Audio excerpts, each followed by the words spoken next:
Are you coming to the tree where they strung up a man? They say murder three. Strange things that happen here. How stranger would it be if we met at midnight in the hanging tree? Coffee. Without it, we would never have had the Industrial Revolution. We'd all be still living in Europe in mud huts. Here in Laredo, we have the Organic Man Coffee Trike. 4501 McPherson, the best coffee on the planet. If you can't get to Laredo, you can order from the Organic Man Coffee Trike .shop.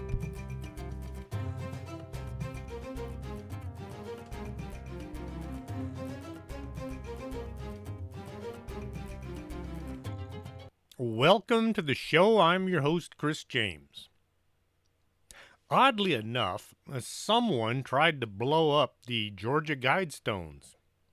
Lots of folks speculated on who would do such a thing. How about someone who wanted more attention placed on what the Stones had to say? The only people talking about them up until Wednesday were us conspiracy folks. CERN fired up their huge collider, and the next day, kablooey, someone tried to blow the Stones. Is there a connection? I don't really know. But Wednesday, everyone was talking about the Guidestones and what they had to say. The Stones got more attention once the bomb had gone off. This makes me wonder who blew them up and why. To add to the mystery, the authorities showed up, looked around, and then they ordered the site cleaned up. What about an investigation? You know, evidence collection, stuff like that. It looked as if they already knew or didn't care who had done the deed. The folks down under are once again ahead of the Great White North. Last week I talked about portals and stargates, so it kind of led to time travel. I did a show in 2016 about John Teeter and his time travel story as found on Coast to Coast AM with Art Bell. In 1895, a book called The Time Machine was written by H.G. Wells, and it tells about an inventor back in the Victorian times who builds a machine so he can go ahead in time. The book was written before World War I and had no references to the bombings of London during World War II, unlike the 1960 movie starring Rod Taylor. Hollywood can't come up with new ideas for stories, so they keep messing with old movies that don't need messing with. They remade The Time Machine.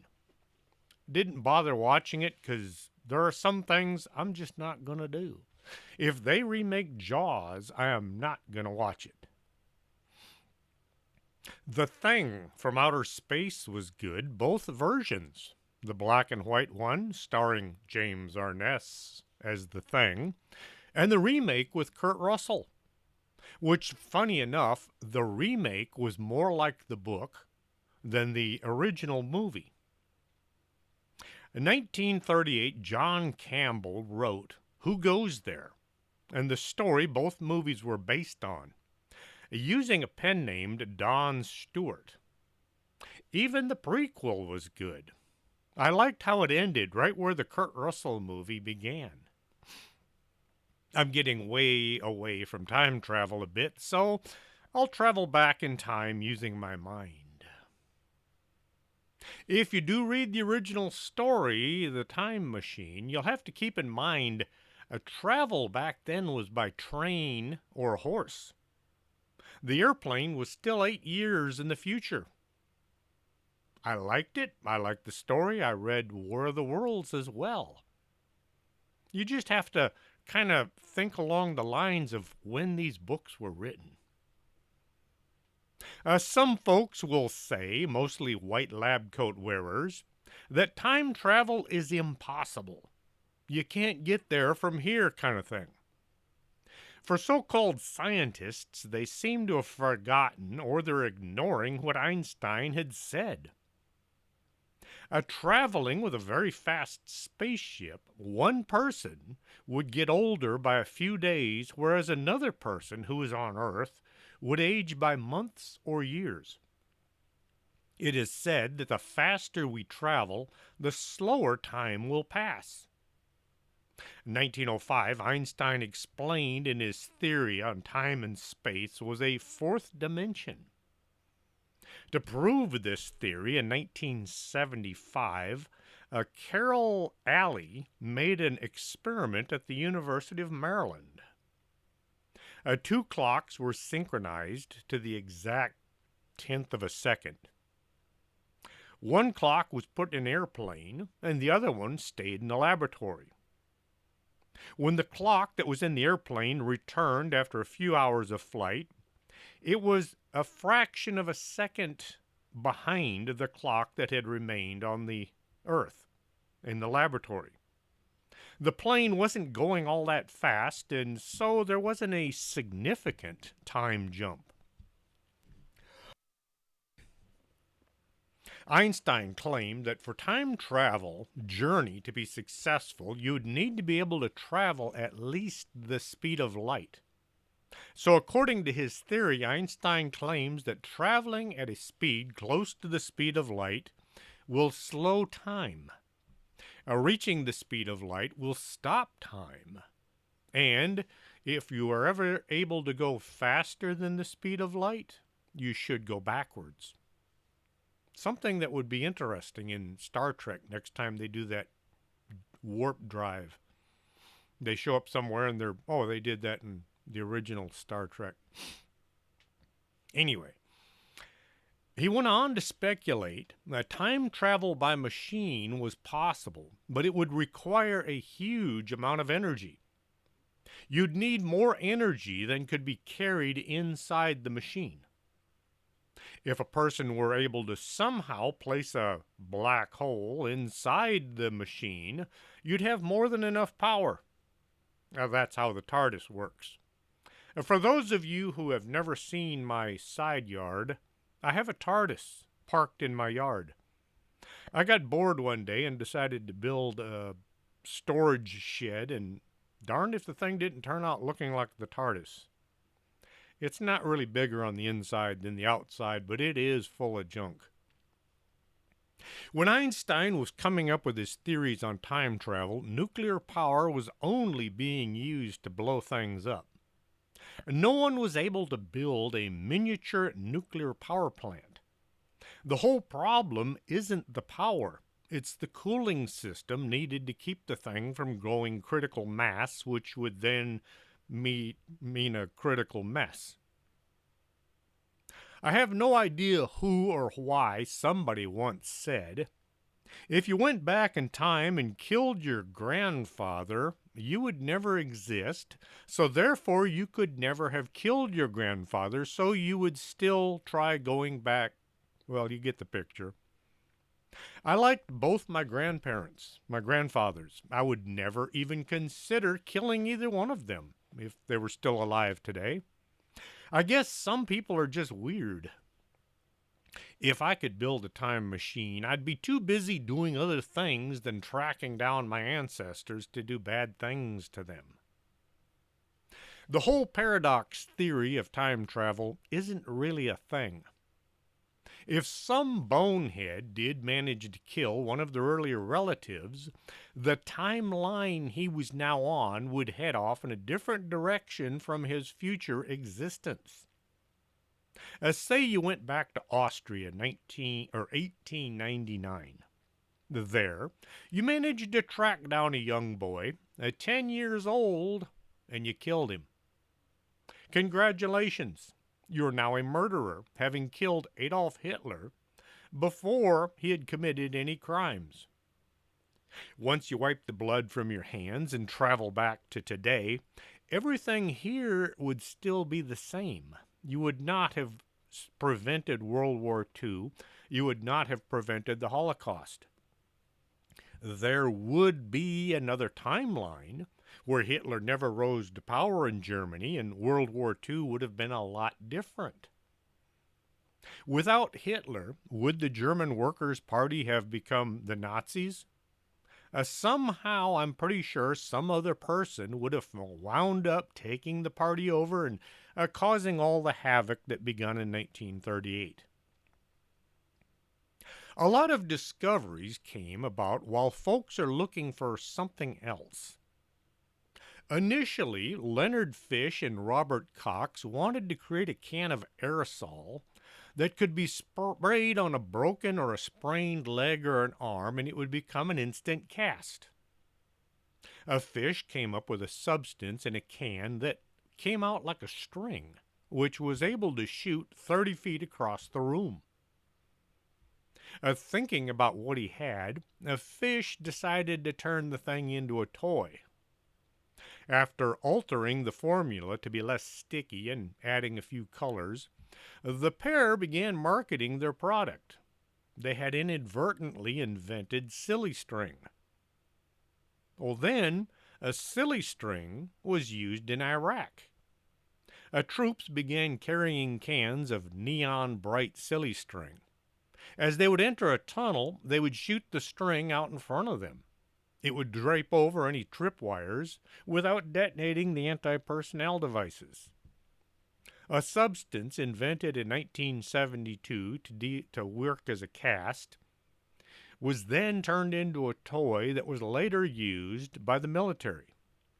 Talk about inventing something you weren't planning on. In 1943, the United States Navy wanted to make a ship invisible to sonar. This was called degaussing. When they flipped the switch, the ship vanished, along with its crew. The officials watching noticed not only had the ship become invisible, but it was gone.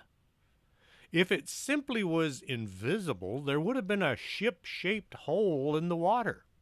Now, there was nothing there. The ship, which at the time was unnamed, had traveled to 1983. Inside, everything was shaking and filling with smoke. The two men running the machinery thought the experiment was about to blow, and when they tried to shut it down, nothing was working. The controls were frozen. So, figuring the place was about to be destroyed, the two men jumped ship, figuring they would just land in the water and swim to shore. There are two different versions on what happened next. I'll go over both of them. Try not to get confused like I did when I was writing all this up. The two men, instead of falling into the water, wound up landing on the ground. They were inside the Montauk Air Force Station, which is also known as Camp Hero, on Montauk, Long Island. Ed and Duncan Cameron were the sons of a Navy admiral. They were both electronics engineers and had been on board the ship that vanished from the Philadelphia harbor. Now found themselves standing in a secured location, surrounded by armed airmen. The two were taken inside, and there they met with Dr. John Van Neumann. Well, these two men knew Dr. Van Neumann, only he had been much younger only a few hours ago. This man was 40 years older. He told them the only way to stop that ship that was now bouncing around through time and space was for those two men to go back and shut it down by any means necessary. Van Neumann had the two men sent back to 1943. Once more on board the ship that was shaking and filling with smoke, they couldn't move any of the controls. So they got an axe and they just began to destroy anything and everything. Once the electricity stopped flowing to the mechanism, the ship reappeared in the Philadelphia harbor. And now things got weird. Some of the crew were fused to the steel hull. Others were just missing. Those still in mostly one piece either lost their minds or they vanished over the next couple of months. People that were with them said they just kind of phased away. At least that's what they said. Some of the sailors that managed to survive simply disappeared, but not electronically. They disappeared into some secret military base somewhere. In other words, they were locked up so they couldn't tell anyone what had happened. If you're still with me, it gets a bit messy from here. Time travel will do that. Ed Cameron was told about how alien technology was being used to accomplish time travel. He continued working for the government, now under the Montauk Project. He was put in charge of their time travel experiments. If you do some research, you can find a lot of stories that not only don't agree with each other, they tell completely different versions of what happened. One story I found says that either Ed or his brother Duncan decided the Montauk experiment was off the rails.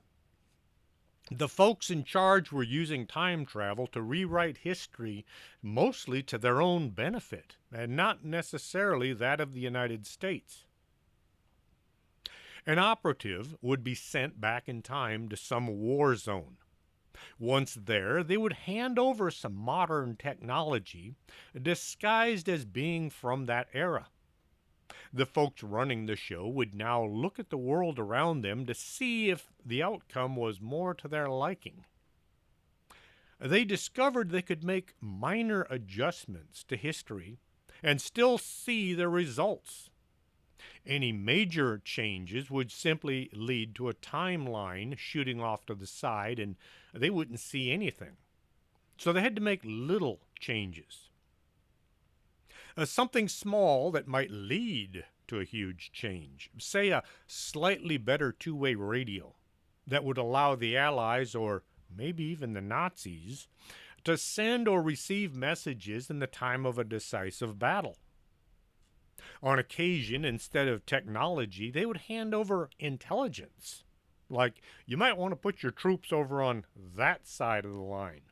That's where the enemy is going to attack. Only enough to steer the situation to one side or the other, making radical changes in our history. All that fiddling about was becoming a dangerous thing. What might happen if they accidentally made an adjustment and the war was won by the wrong people? Using what was known as the Montauk chair, a monster was created that ran amok and put the entire facility out of commission. Everyone working at the base had their memories erased and they were assigned new histories. The folks doing the assigning just filled in blanks with little regard to whether or not they could be looked into.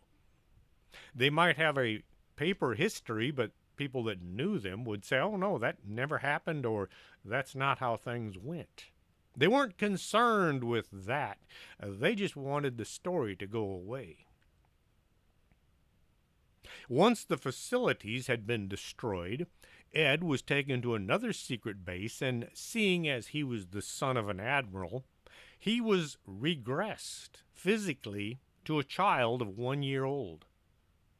He was then sent back to 1927 and handed over to a family named Bielek, who began calling him Al. Well, now Al is a super smart child as he was growing up, and nobody could quite understand why. They just knew that this kid was really smart. In school, he was given a test that showed that he excelled in electronics. Gee, I wonder why. Once out of college, Al was once more working for the government. In the 60s, a huge underground facility was built under the Montauk Air Force Station. The time travel experiments were now being conducted in a new location. To have subjects that could be sent forward and backwards in time, there were going to be accidents. No one wanted to find themselves in some bizarre mishap, so to practice, alcoholics were obtained. These people would be sobered up, just enough to be usable. Once they were slightly sobered, they would be put into the time portal and sent back somewhere, and then they'd be brought back forward, hopefully. If they didn't return, oh well, go find another alcoholic to use. If the subject was successfully sent forward or backwards in time and then they managed to bring him back, they would simply hand him a bottle and turn him loose again. Who's going to listen to some wino saying that he was in some secret government project and he went forward or backwards in time? Everybody would just think, that guy's had too much to drink. As time travel became less dangerous, runaways were being used. Local authorities, who were on the payroll of the Montauk Project, would be told, if you catch some kid at the train station or the bus station, bring him to us. We'll give you a few bucks reward. Then these runaways, who the family might be looking for, but they're never going to find him because now he's somewhere in the past or in the future. Usually these were kids nobody was going to inquire into anyway. Once all the problems had been ironed out, it was time to actually start using time-traveling agents. This is where time travel paradox comes into play. Ed Cameron had gone forward and then back in time. He had stopped the time-traveling ship, which later became the USS Eldridge, getting to return to when it had vanished. Things were now different. Once he was regressed to become Al, his timeline might have been different from Ed's. Keep in mind, both Ed and Al were both alive during the same time, with separate bodies and different lives. They may have had separate dimensions as well. Might not even have been on the same planet. When the movie The Philadelphia Experiment came out, Al Bielek had a sudden memory jolt. He said this was what caused him to remember his former life and how him and his brother had traveled through time. The movie missed a lot of the details. Al said they had traveled to the year 2147, where they had wound up in some advanced hospital. When they had jumped from the ship that was traveling through time, they didn't just simply land on the ground. They were injured somewhat before landing in 2147, so they were rushed off to this modern hospital. The treatment methods were using vibrations and light. He talked about the existence of floating cities that had the capability to transport people to different parts of the planet. The cities were at a great height, more than 2.5 miles up. They were capable of withstanding the low gravity. The population size had become somewhat smaller. There were only about 300 million people on the world. The U.S. was only inhabited by about 50 million. The Georgia Guidestones said 500 million, so there was now room to grow. According to Bielek, only a few people could adopt to this new world, and that's why there was this huge decline in the population. The world in 2147 was at peace. There weren't enough people around to even bother fighting each other. They didn't have a military. Everything was run by machines, and these machines would decide what was best for us humans. Does not sound like the kind of world I would want to live in. Everyone had credits, which allowed them to purchase what they needed, and he also said that 2/3 of Florida was underwater, as well as a lot of the coastal states of the United States. He stayed in this bizarre world for 2 years. Ed and Duncan were sent back in time, now finding themselves at the Montauk base where they ran into Van Neumann, who then sent them back to 1943. When you start messing with time travel, you get confused really quick. If you watch Doctor Who, back when it was still entertaining, River Song had a diary where she would write down all of her adventures with the Doctor. Then, whenever she ran into him, she would quiz him on what they had already done together so she knew what she could talk about to the Doctor without dropping any information that he shouldn't know yet. That's one of those confusing things about time travel.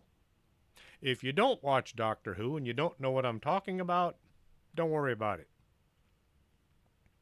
Many people would ask Al why he didn't get killed if the information he was telling was so secretive.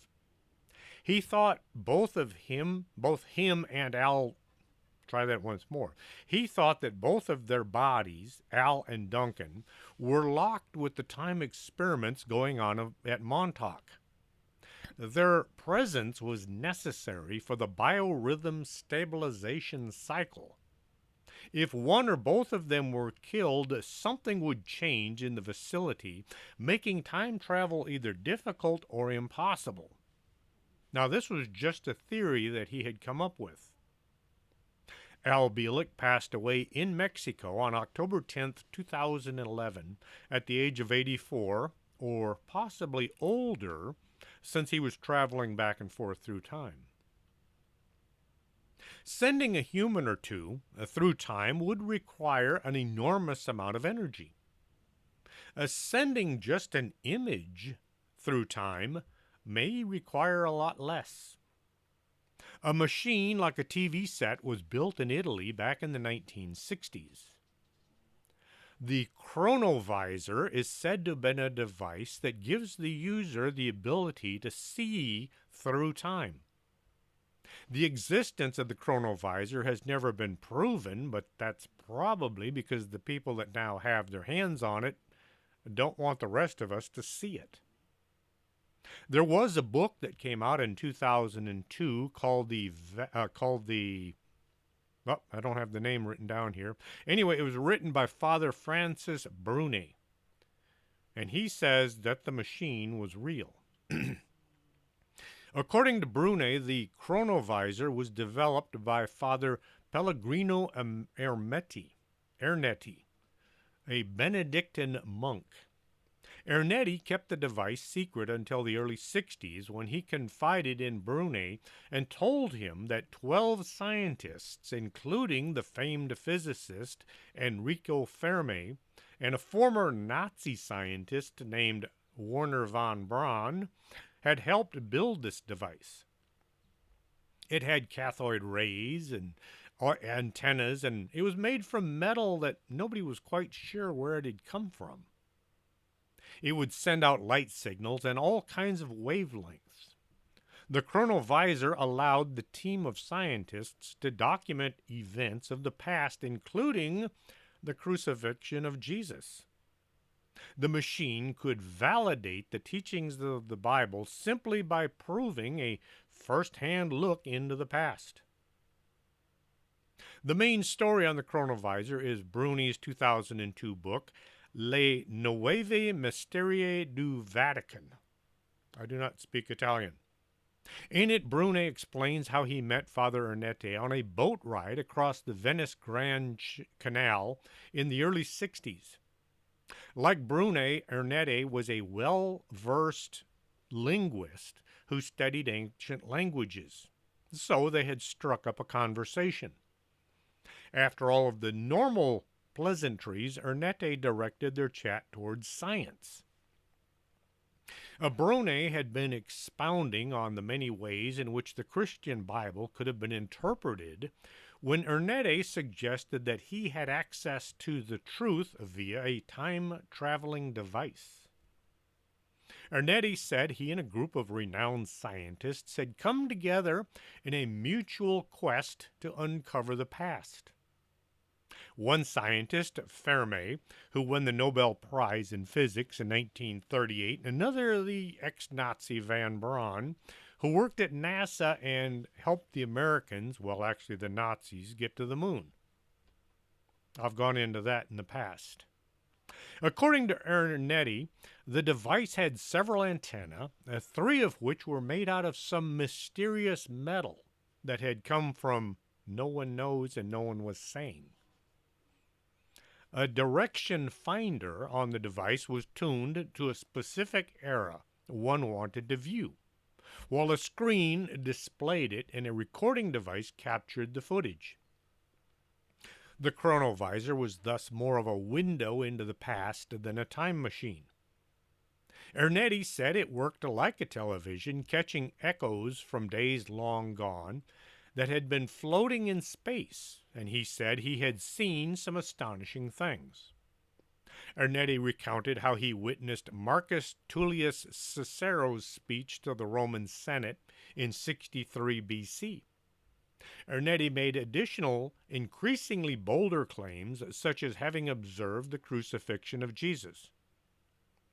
From the founding of the Roman Empire to the destruction of Sodom and Gomorrah, Ernetti said he and his team had taken a peek into some of the most important events in the Bible. May 2nd, 1972, an Italian publication called La Domenica del Carrere published the story titled "A Machine That Photographs the Past Has Finally Been Invented." The article covered Ernetti's statements for all of Italy to read. It wasn't until his death on April 8, 1994, that the naysayers came out of the woodwork. It's always that way. Skeptics stay away from the people that they want to deride. All 13 guys who claim to have been dressed up like the Bigfoot for Roger Patterson waited until he was dead before they said anything. Funny how they always do that. Having a TV that shows the past would be right up there with what is known as a residual haunting.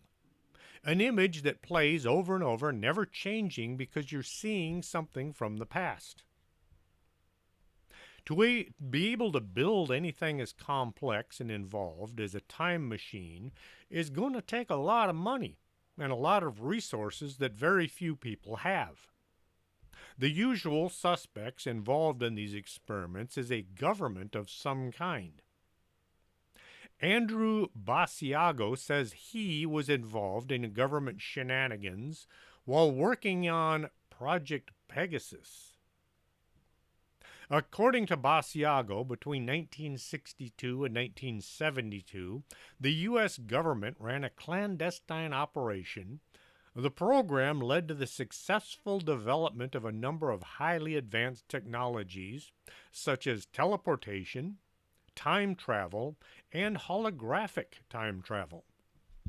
He said the program was run jointly by the CIA and DARPA and was used to contact former presidents, teleport to Mars, and maintain a rapport with extraterrestrials. DARPA is the Defense Advanced Research Project Agency. They're the folks doing research and developing things for the U.S. military. Beginning when he was a child, Basiago was selected from a group of physically gifted children to become a time-traveling liaison who would go on to meet historical and future dignitaries, as well as extraterrestrials.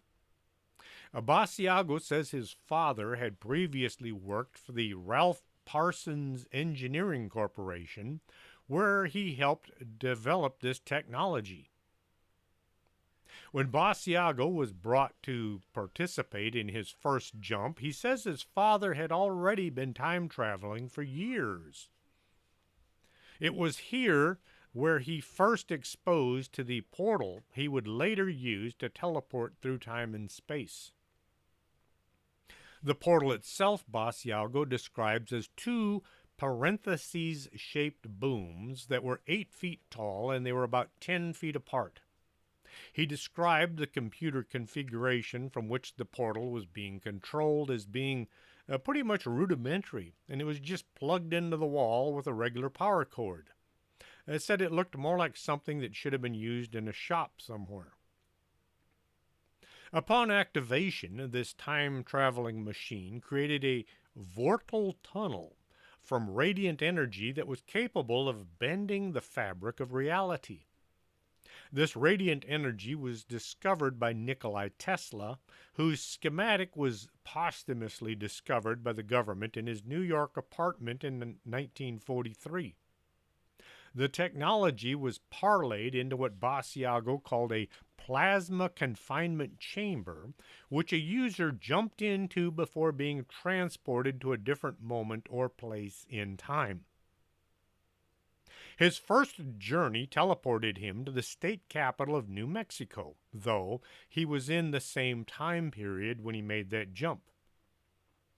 Later in his life, he says he was able to corroborate the Capitol building as a common location involved in this program when people reported seeing other people simply materialize or disappear inside the building.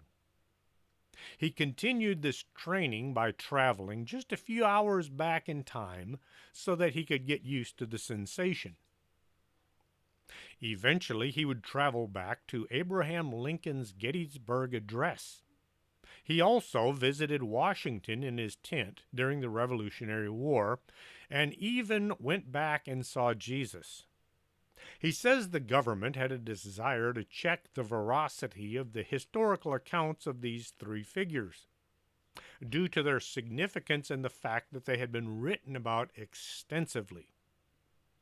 Basiago says he also traveled to the future, to the year 2045, where he was transported to a building made of emeralds and tungsten steel. There, he was given a miniature canister of microfilm to be brought back to the 70s, which contained a wealth of knowledge of every historical event up until that time. Why would they use microfilm? Maybe the folks in the future knew that somebody was coming from the past, and they knew that we didn't have that kind of advanced technology at the time. I can remember those old microwave machines. You'd go to the library and you'd get this thing that looked like a film canister, and then you'd have to put it in a machine and you'd have to scroll through page after page after page looking for what you were wanting to read. There was no way of typing in the subject. You just had to look at each and every page. You may have heard of Basiago when he made a huge media campaign. He said that during his time working in this time-traveling agency that he met a man named Obama, who you may have heard of, who had also been a part of this time-traveling program. The news folks did ask the man about his involvement, and of course they were given a negative answer. And then the news agency immediately dropped any questions, as if politicians would never lie about anything. Had the same Fifth Estate been around back in 1972, the entire Watergate scandal would have simply swept under the White House carpet, and Richard Nixon would have been president for 2 more years. According to Basiago, Obama went by the name of Barry Soetoro at the time, and he was transported to Mars when he was 19. Soetoro was sent on his interplanetary mission to communicate with Martians and animals living there. He claimed in 2012 speech that he had definitive photographic evidence of intelligent life there from a picture of a Martian who appeared to be carving a rock with a handsaw. Basiago didn't make it past the primaries, though he had future knowledge that sometime between 2012 and 2028 he would either be elected president or vice president. He says this information was divulged to him from members of the CIA. In the 2016 election, Basiago was unable to get his name on the ballot in all 50 states due to the exorbitant cost of running to be president. When people say that anybody can become president, they really mean that only people with millions of dollars or friends with tons of money can become president. He says it would have cost $5 million and he couldn't come up with the money. Apparently, nobody wanted to invest in a time traveling president. So he did run as an independent, a write in candidate. Without party support, most candidates are pretty much dead in the water. Unlike other candidates, Basiago had posted a very detailed layout of his presidential platform and the 100 policies that he intended to enact once he was elected. These guidelines promise to usher in a new era of truth, reform, and innovation in America. Now, those in Washington wouldn't be too keen on that idea. The first measure Basiago wanted to enact upon taking president was to declassify and reveal all technology relating to quantum transportation and America's history of time travel technology. This would include the chronovisor, the holographic transportation machine, and anything dealing with time travel. So the public would have had access to all the knowledge necessary for time travel. Basiago said that time travel for every citizen would create a universe way too chaotic. He believes everyone should have access to teleportation, and it would solve many of our transportation shortcomings. I can see a huge problem right here along the border. People just jumping back and forth from Mexico to the U.S., bringing back all kinds of illicit goods. I can also see another problem whenever transporters are set up in every city and huge families would simply go to the transportation station and be zapped from point A to point B. Just look at all of the problems that the airlines run into each and every day. And try to imagine all of the mistakes that would be made sending people from point A to point B. Your luggage would go to Canada while your body went to Tierra del Fuego. Or half your family would wind up in China and the other half in Australia. Now, anytime you have anything like that open to the public, there's going to be problems because it's going to all be built by the lowest bidder. I think this is why flying cars that were promised back when I was younger never came on the market.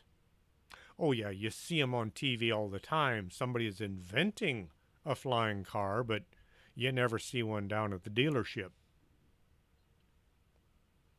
Time travel using electronic devices is one thing. Stepping through time using mundane household items is a whole different can of worms. August 30th, 2006, a Swedish man named Håkan Nordqvist returned to his home from work and he found water was leaking from under his sink. One of the pipes in the sink was spilling water all over the floor. In order to fix the pipe, he gathered his tools and he opened the sink cabinet. As he was looking under the sink, he thought it looked way too big on the inside, like the TARDIS. The area under the sink was bigger than he remembered the last time he'd been there. Well, he crawled into the cabinet to try to get to the pipes, and as he was getting inside the cabinet, he noticed the back wall just kept getting farther and farther away. And there was a light at the end of the tunnel. Now, this would be a good thing to see what you needed to do, but it wasn't helping that much because now, instead of working on the pipes, he was crawling and crawling under the cabinet trying to get to the far end. The underside of the cabinet was enormous. More surprised than scared, Haken began to crawl along this tunnel, wondering where was it going to lead. He came to the other end, and he found that it opened into a kitchen once more. Slipping out from under the sink, he found himself in a kitchen that looked very much like his, except there were some major changes here and there. Then he saw an old man sitting there looking back at him. Haken thought that maybe he'd accidentally crawled into his neighbor's home. The man looked familiar, very familiar. He looked closer, and Haken saw that the face looking back at him was the face that he shaved every morning. This was him, only years older. The man was about 72 years old. Haken had crawled into 2042. Think about it. If you did meet yourself, how would you know? How would you handle it? He did a lot of questioning on the older version of himself in order to try to get to the truth. Well, being Haken's older version, the man from 2042 knew all of the secrets of his earlier life, like where he hid his stuff and where he had been in first grade and people he had known, things that just never got written down. He knew the score of a soccer match between two different schools back in 1988. Also, this older man had the same tattoo, something bizarre looking that you just don't run into on a normal basis. Haken became convinced that this other man was him, and that he had somehow traveled to the future under the kitchen sink. The skeptics all jumped up and down, saying that, of course, Haken is lying. The traveling through a cabinet wormhole is unbelievable, so therefore it's impossible. They said human flight was impossible right up until the Wright brothers did it. They said a lot of things were impossible until they were done. The thing Haken had going for him was he'd taken his cell phone with him, and he filmed the entire impossible encounter. The man with him in the video looks exactly like him, only older. He has the same tattoo. Haken said he didn't care if anybody believed him or not. He knows he traveled through time and he met himself. His older self told Haken a few things that were going to happen after 2006. Well, Haken didn't tell anyone. He didn't want to be hoisted up as a prophet. He didn't want people knocking on his door wanting to know what was going to happen in the future. He just figured to let the cards fall where they did. I can only imagine how hard it must have been when Haken was going to have to leave, knowing they had only met through some baffling set of circumstances that would probably never be recreated. Once he crawled back through that tunnel, they would never see each other again, even though they were the same person. The older Haken knew that his younger self had to go back because he remembers the event having happened 36 years earlier. Haken Sr. would have known when to be sitting in the kitchen, watching the underside of the cabinet, waiting for his visitor. Japan, 1954. A man presented himself for inspection at the Haneda Airport in Tokyo. He handed over his passport and his visa. The official looked at the passport and discovered that he didn't recognize the name of the country on the cover. He looked at the passport and he asked the man where he was from. The man said he was from Taured. The inspector asked where this country was located. The man pointed to a wall map, putting his finger over Andorra, a tiny country between Spain and France. Andorra is an independent European principality situated along the southern peaks of the Pyrenees Mountains and bounded by France to the north and east and Spain to the south and west. It is one of the smallest countries in all of Europe. The capital is Andorra la Vella. The population today is 78,000 people. In 1954, it was probably a lot less. The entire country is 181 square miles, just about twice the size of Laredo, Texas. The visitor said his home country, Taured, was where Andorra was on the map. He pulled out his driver's license, bank book, personal and business papers, all showing addresses in the country that no one had ever heard of. The visitor said his country was 1,000 years old and had been visiting Japan for the past dozen years. He had money from Taured, also from several European countries, as well as from Japan. The official was pretty much at the end of his training, so he called for a supervisor. The supervisor took the man into the back room for more questioning. The story that was told was believable. The man smoked with ease, and he didn't have to stop and think about any of his answers. Everything was right at his fingertips. Everything was pointing to this man being who he claimed and being from where he said he was from. A quick look at the official atlas showed no such country as Taured. Why do we call it an atlas? Way back in 1570, the first modern atlas, Theatrum Orbis Terrarum, or Theater of the World, was published. The author was a Flemish cartographer, Abraham Ortelius. The Theatrum was unique from previous map collections because the 70 maps on 53 pages had uniform styles and text.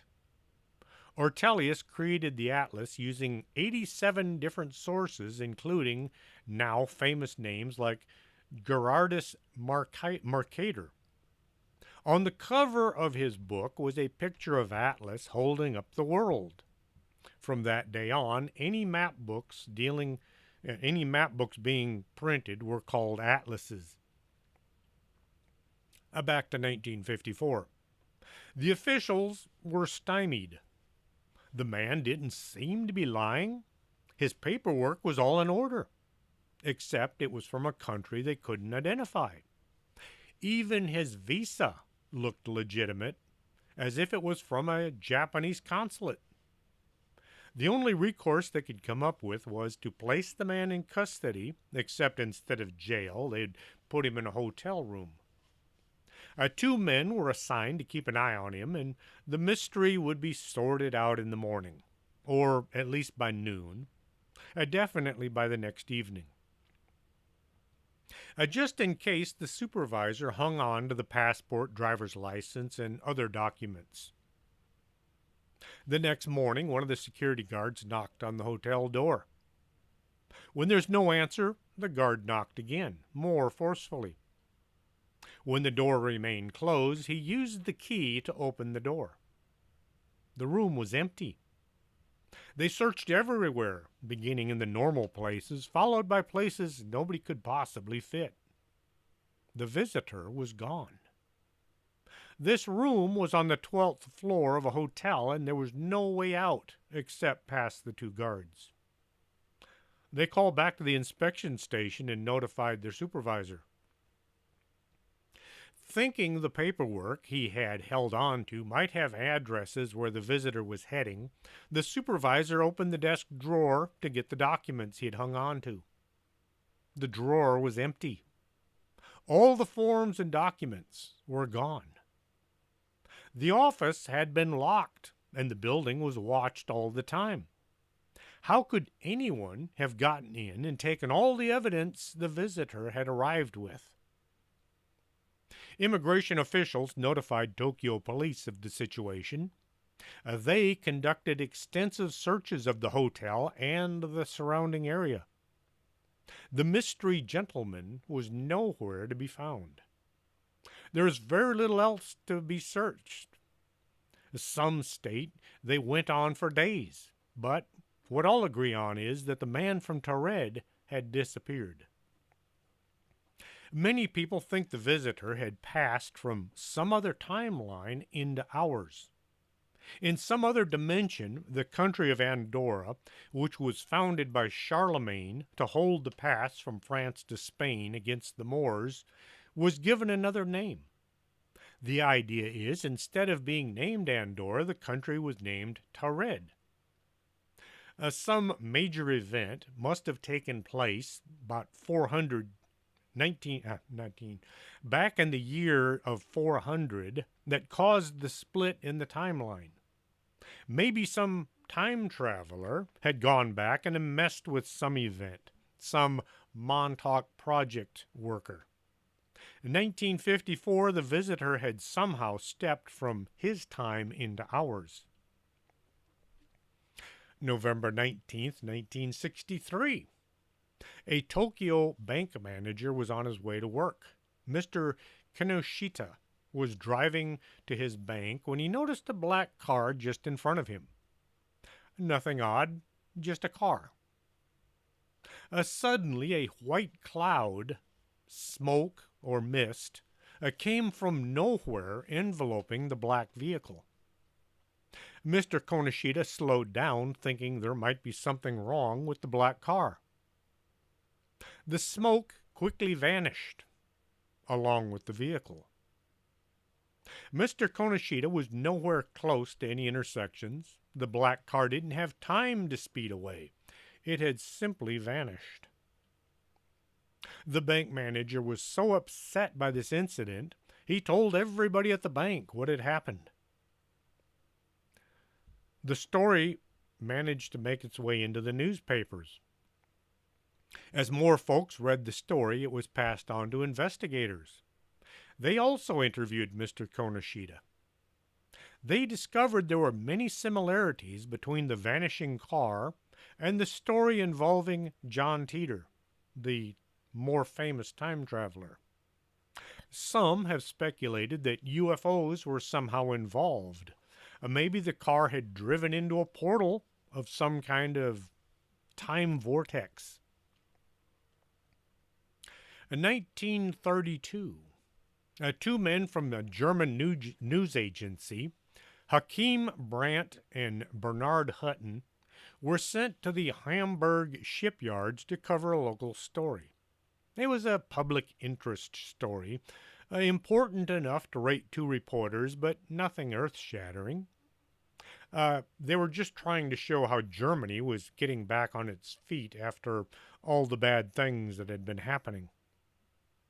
They arrived and they got to work, interviewing workers and management. Brandt took several photographs. They were finishing up when things got interesting. Hutton had gathered enough information for his story, and Brandt had taken several photographs, and the two men were walking to the shipyard exit gate when they heard something overhead.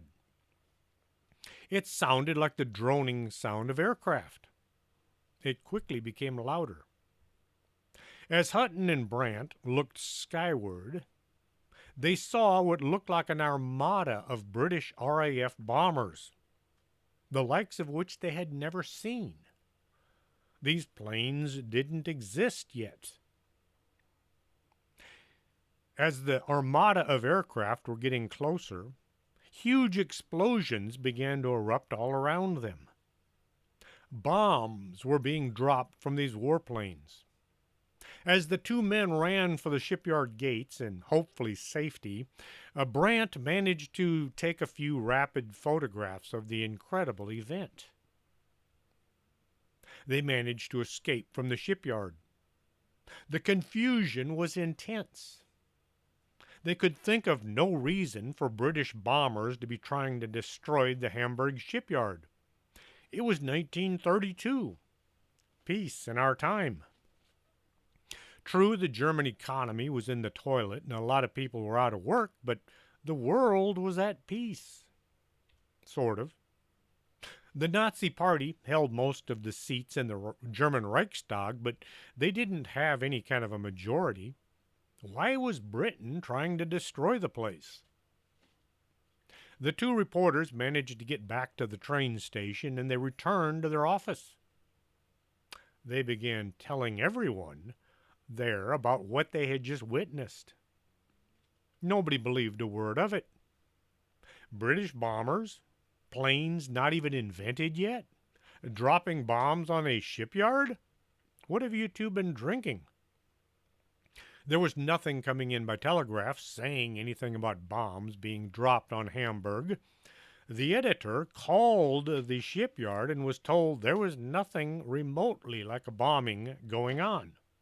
There wasn't even any weird noises. Hakeem Brandt took his film and developed. He had taken several shaky photographs of the bombers passing overhead. He'd managed to stand still enough to get photos of buildings blowing up and debris falling around him. There was destruction and confusion all around. None of the pictures turned out. All the film was black. Brandt tried viewing his film with a magnifying glass, and there was just nothing to be seen. Brandt and Hutton were the laughingstock of the news community. On occasion, they did get together and they would ask each other what the heck had happened and why.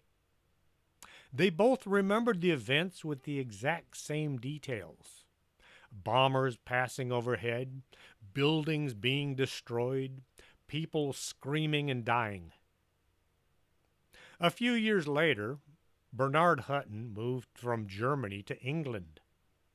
When war was declared, he decided to stay in England, not wanting to get thrown into the Nazi death machine.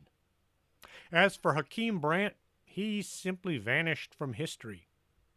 Probably wound up in the German military and is sent off to God knows where. July 25th, 1943, Hutton picked up the London Times and looked at the headline. The Hamburg shipyard had been wiped off the map during a daylight raid. Later on, he found photographs that showed the exact same images him and Brandt had experienced 11 years before it had taken place. The phenomena is known as a time slip. You somehow manage to travel to another time for a short period. No time machine needed and no way to control where you go or when. I wonder what would have happened if one of the two reporters had been killed during the air raid. Would the other man simply jump back to his normal time with only a bizarre story to explain his partner's absence? Would the now dead reporter's body have stayed in the future or wind up back in its normal time with some gruesome injuries that needed to be explained? I told about my own time slip several shows ago. It's in my book, Paranormal Stories. I hope you enjoyed the show. I try to get better with time, but my efforts sometimes get messed up. Maybe time travelers are visiting me. I don't know. Some folks think time travel is impossible, while others say they've been there, done that. Who can we believe? I run into folks all the time who say only crazy people see UFOs, even now that the Pentagon has said that UFOs are real. Only they use the term UAPs. I find that unacceptable. They are UFOs as far as I'm concerned. Hope you enjoyed the show. If you did, let me know. You can contact me at strangethings@arkanasa.com. Maybe you have some story you'd like to hear, some investigation, some research that you'd like me to do for you. If you do, get a hold of me. Or just sit back and enjoy the show. Either one, just as long as I'm doing a decent job. Until next Saturday, this is Chris James for Strange Things. Are you coming to the tree where they strung up a man? They say murder three. Strange things that happen here, no stranger would it be if we met at midnight in the hanging tree.